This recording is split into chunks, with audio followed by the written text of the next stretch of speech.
Trump's tariffs continue to increase inflation. The recent producer price index came in hot, hot, hot. Economists predicted a 0.2% rise. It was 0.5%. And what that means is tariffs are now causing businesses to pass on these increased costs to consumers. And what is Trump focused on? Closing the Kennedy Center. Apparently, he couldn't even get Kid Rock to perform there. And now we have this hallowed, amazing institution of the United States closed because Donald Trump royally screwed up when he vandalized it by putting his name on it. I agree with Chairman Aguilar with everything he said about Trump's ICE and Border Patrol. Trump's ICE and Border Patrol interior operations are out of control. And not only did they kill 2 civilians last month, but you see continuing videos and stories of their abuses. We learned recently that ICE shackled a woman for 24 hours in a bathroom with 3 other men. The faucet didn't work, and when the men would go to a toilet, the woman would hide her face. We know that ICE also detained a 5-year-old citizen, Liam, who then got sick because of the horrible conditions at the detention facility, and a federal judge ordered the release because ICE is just flat out violating the law. It turns out some of the folks that ICE is taking came in here legally through legal processes last year. And if the Trump administration doesn't like that, they've got to change the law. They can't just take people who came in here legally and then try to deport them. And that's why you have judges doing what they just did in this case and release 5-year-old Liam. I also want to echo what Chairman Aguilar said about Kristi Noem.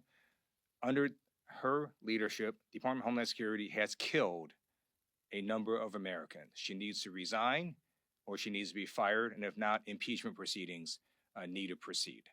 So why are Republicans so interested in Bill and Hillary Clinton? It's because they're trying to distract from the fact that Donald Trump is in the Epstein files thousands and thousands of times.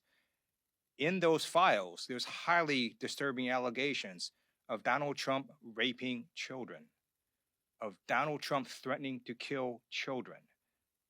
So I encourage the press to go look at these allegations. And I'm highly disturbed that Deputy Attorney General Todd Blanche just got the law wrong.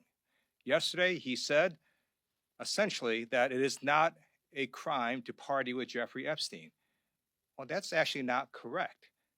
If Jeffrey Epstein was human trafficking minors for these sex parties, and you show up and patronize the establishment at that party, yes, you're guilty because patronizing is part of the law, of the federal sex trafficking law. So Deputy General Todd Blanche just got that wrong, which maybe explains why they aren't investigating all these folks, including Donald Trump. He needs to read the law and investigate these people. He also needs to resign, not only for not knowing the law, but a massive, not only screw up, but the biggest privacy violation in history. They release a lot of pictures of minors unredacted, just violated the privacy of these girls. It is uncalled for what they did. The one thing that they could not do under this law was to invade the privacy of these women now who were girls at the time who were victims of sex trafficking. Also, he met with Ghislaine Maxwell, moved her to a minimum security prison, and then got a puppy for her. So for all those reasons, he's just got to leave the Department of Justice. A few weeks ago, I went to Minneapolis, St. Paul, and met with nonprofit groups and local law enforcement. We did a Democratic field hearing, and their stories of abuse are horrific. You have Trump's ICE completely being out of control. We also know that the public pressure is working. The Trump administration is starting to backtrack. They removed Border Patrol Commander-at-Large Greg Bovino from Minnesota. We also know that he has now engaged in anti-Semitic comments. He needs to resign. We also know that Kristi Noem yesterday issued a directive saying all field agents in Minneapolis must wear body cameras. That is a start, but every one of their agents across America needs to wear body cameras like real police officers do. And I encourage American people to continue this public pressure and to exercise their First Amendment rights.